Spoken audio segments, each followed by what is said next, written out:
We all know that wonderful smell of freshly roasted coffee, but it doesn't stay that way for long. How can we keep our coffee fresh for longer at home?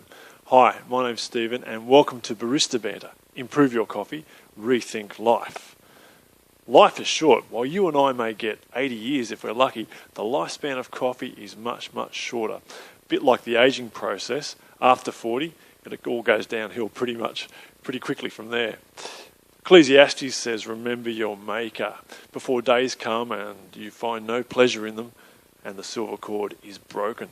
Remember your coffee roaster before 3 weeks are up past the roast date. That's right. We've got about 3 weeks to use our coffee and get the most out of them from when they were roasted.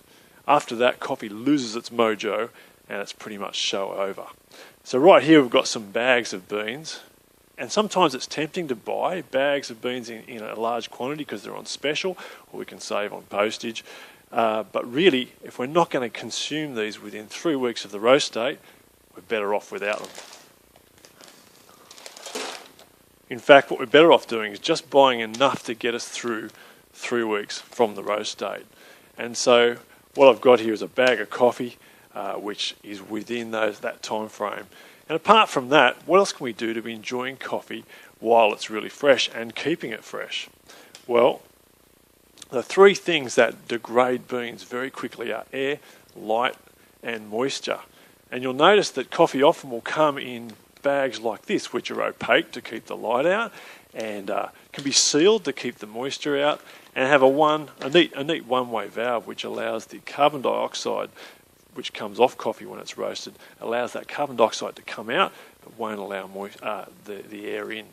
So they're pretty good for those 3 or 4 weeks after roast. But of course you want to use your coffee, and once you open it, we're exposing it to air, light and moisture again. So what can we do to keep it fresh? Apart from keeping it in those bags and scrunching it down with an elastic band, you might like to store it in an airtight container like this as well. Or go one step further and try getting your hands on a vacuum tub. Now one of these allows you to open your bag and dump your beans in the container. And then what you can do is just grab the lid and pump out the air.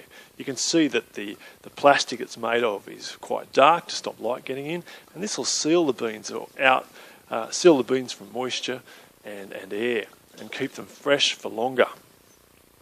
Now, apart from the vacuum tub, the other tip I'd advise would be to only get out as many beans as you need to make the coffee you're going to make, rather than getting a whole stack of beans out, weigh out or measure out what you think you're going to need. So for a plunger coffee, we might need 10 grams for each person roughly.